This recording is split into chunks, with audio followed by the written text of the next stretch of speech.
Hi Spintronics fans. I have had this request for a long time now. I am finally going to show you how to weight and tape your flags.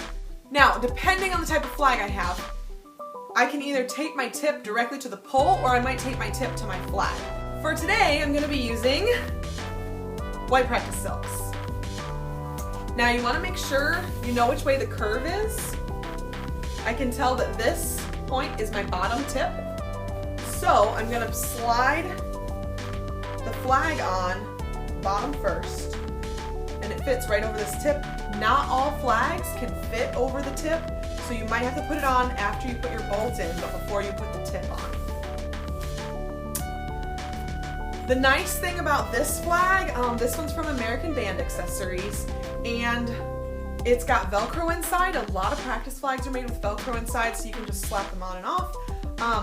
One thing I don't like about Velcro is once you put Velcro on the flags, if you use a flag that doesn't have Velcro, you then have to either rip the Velcro off the pole, or what we do is we tape over the Velcro whenever we're using flags that don't have Velcro, so that way it doesn't rip the flag up, it doesn't scratch the hands of anybody, and you're not wasting a piece of Velcro. Now, I can go ahead and take this tape off, and I still have a perfectly good piece of Velcro underneath. Now, when you're placing Velcro on flags, you want to take your silk and pull it as tight as you can, and make sure that this is straight all the way down. This seam is on the same side, because if you do this and it's twisted, you're going to have a sail for your entire season. So you may want to make sure it's as straight as you can get it. And then what I like to do is put my thumb here at the bottom of the Velcro piece inside the flag, then pick it up, stick my Velcro here, and pull the flag back over it and stick it there. Now I'm going to go ahead and tape my tip. I've got 3 pieces of tape that are about 1.5 inches or so. I'm going to put the first one right in the middle and flatten it down as much as I can. The second one is going to overlap with the first one, and then I'm going to flatten that down as much as I possibly can also. You're going to get some wrinkles. Try to do your best. You'll always have wrinkles, but as little wrinkles as possible is your best plan. My third piece will cover the top also. These are all going the same direction, notice. They overlap, and then come down the sides like that. Now, you just take your roll, and I always start at the top. Make sure you're overlapping. So I've got here, I'm going to overlap this piece up here. I'm going to pull it as tight as I can to flatten down those wrinkles. I'm going to overlap there again and make sure I make one lap around. Then I'm going to tape down the length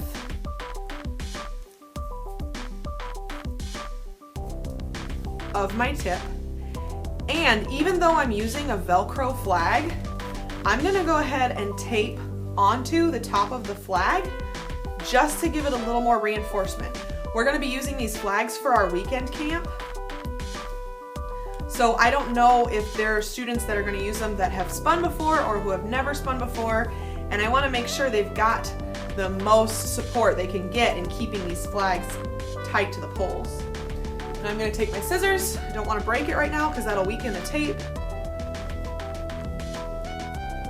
And there I have a nice white tip. If you have a flag that's not Velcro, this one's Velcroed on, but if you have a flag that's not Velcro, you can always tape the tab, which is this point right here, or sometimes they come with a little nylon strap underneath the silk.